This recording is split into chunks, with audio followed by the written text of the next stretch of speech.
주님의 사랑이 이곳에 가득하기를 기도합니다. 주님의 평화가. 안녕하세요. 쉴만한 물가의 서라일입니다. 24살의 일본군의 포로가 된 영국군 장교 어니스트 고드는 인도 침공을 위하여 일본군이 태국 정글에 건설 중이던 철로 공사 현장으로 보내졌습니다.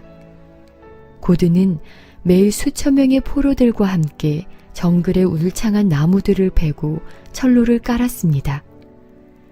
허리에 간신히 천 하나만 두른 채 포로들은 50도를 육박하는 찌는 듯한 태양 아래서 일했습니다. 온몸은 벌레에 물렸고 날카로운 돌멩이에 맨발이 베이고 멍들었습니다. 많은 사람들이 죽어갔습니다.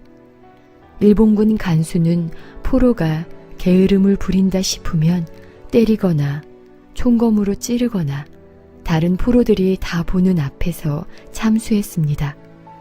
그러나 그렇게 죽어가는 것보다 더 많은 포로들이 과로와 영양실조 그리고 질병으로 죽어갔습니다.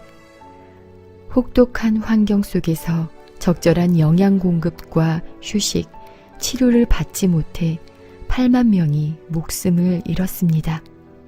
고드는 각기병, 기생충, 말라리아, 이질, 장티푸스가 한꺼번에 겹쳐 쇠약해진 상태에서 악성 디프테리아가 발병해 먹지 못할 뿐 아니라 그 부작용으로 다리의 감각을 완전히 잃었습니다. 그는 소생할 가망이 없는 포로들이 호흡이 멈출 때까지 누워있는 죽음의 집에 이송됐습니다. 견딜 수 없는 악취가 나는 그곳에서 고드는 빈대, 이, 몰려드는 파리떼를 쫓을 힘도 없었지만 한쪽 팔꿈치로 몸을 지탱해가며 부모님에게 마지막 편지를 쓴 후 누워 죽음을 기다렸습니다. 그런데 수용소에서 뭔가 일이 벌어지고 있었습니다. 고드는 그것을 콰이강의 기적이라고 부르곤 했습니다. 전쟁 기간 내내 수용소는 살아남기 위한 또 다른 전쟁터였습니다. 식량 배급을 받을 때 포로들은 스프에 떠다니는 야채 몇 조각이나 쌀 몇 알을 놓고 싸움을 벌였습니다. 숙소에서는 절도가 흔했습니다. 사람들은 야수처럼 살았고 그 때문에 그들 안에는 증오가 이글거렸습니다. 그러던 중 특별한 사건이 포로들에게 충격을 줬습니다. 일본군 간수들은 하루 일과가 끝나면 작업 도구를 꼼꼼히 세곤 했습니다. 그런데 어느 날 간수가 삽 하나가 없어졌다며 고함을 질러댔고 그는 포로들을 헤집고 다니면서 훔친 사람을 찾아내라고 했습니다. 아무도 자백하지 않자 그는 다 죽인다고 소리를 지르며 줄 맨 앞에 있는 사람에게 총뿌리를 들이댔습니다. 바로 그 순간 한 징집병이 앞으로 걸어나와 차렷 자세를 취하고 말했습니다.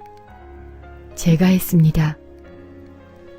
화가 난 간수는 그 포로에게 덤벼들어 발로 차며 때렸고 그 포로는 맞으면서도 간신히 차렷 자세를 유지했습니다. 분노를 이기지 못한 간수는 총을 높이 치켜들고 그 포로의 머리를 있는 힘을 다해 내리쳤습니다. 포로는 힘없이 바닥에 쓰러졌지만 간수는 더 이상 움직이지 않는 죽은 몸을 계속 걷어찼습니다. 마침내 구타가 그치자 다른 포로들은 동료의 시신을 들고 숙소로 되돌아갔습니다. 그날 밤 작업 도구의 재고 조사를 다시 했을 때 간수는 실수가 있었음을 알게 됐습니다. 삽은 하나도 없어지지 않았던 겁니다. 포로 중 한 명은 사람이 친구를 위하여 자기 목숨을 버리면 이보다 더 큰 사랑이 없나니 요한복음 15장 13절의 말씀을 기억했습니다. 포로들의 태도는 달라지기 시작했습니다. 더 이상 죽어가는 동료들을 함부로 대하지 않았고 합당한 장례식을 치르고 묻은 뒤 각 사람의 무덤에 십자가를 꽂아줬습니다. 누가 시킨 것도 아니었는데 포로들은 서로를 돌보기 시작했습니다. 고드는 당시를 이렇게 적었습니다. 죽음은 여전히 우리 곁에 있었다. 그것은 분명했다. 그러나 우리는 그 파괴적인 지배력에서 벗어나고 있었다. 우리는 생명을 이루는 힘과 죽음을 이루는 힘 사이의 극명한 대조를 직접 보고 있었다. 이기심, 증오, 시기, 질투, 탐욕, 방종, 게으름, 교만, 이것들은 모두 생명을 거슬렀다. 한편 사랑, 자기 희생, 동정, 자비, 인격과 창의적 믿음은 단순한 생존을 진정한 삶으로 바꿔놓았다. 이것들은 하나님이 인간에게 주신 선물이었다.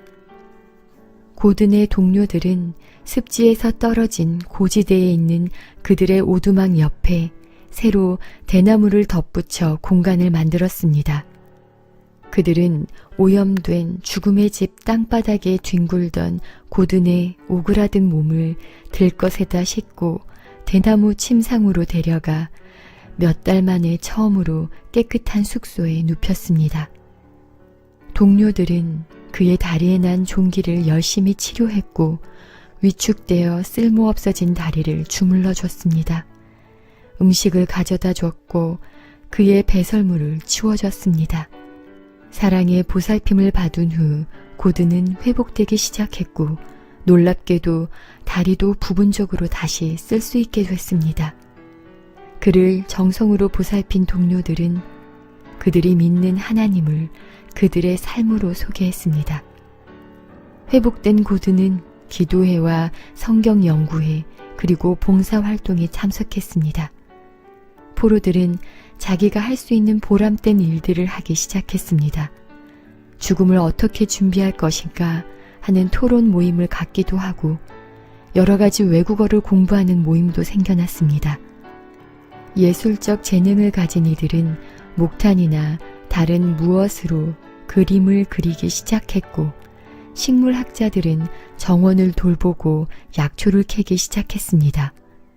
음악가들은 대나무를 잘라 목관 악기를 만들어 관현 악단이 생기기도 하고 작은 연주회를 열기도 했습니다. 그들이 가진 모든 것들이 그들의 삶을 풍성하게 만드는 데 사용됐습니다. 그러나 정말 놀라운 것은 그들이 해방됐을 때 간수들을 용서했고 보복하지 않았으며 오히려 친절로 그들을 대하는 완전한 변화였습니다. 목숨을 내놓은 동료의 희생은 그들을 변화시키기에 충분했습니다. 우리도 이러한 사랑을 받았으니 변화하기에 충분하지 않을까 하는 생각이 듭니다. 청취해 주셔서 감사합니다. 쉴만한 물가였습니다. 주님의 사랑이 이곳에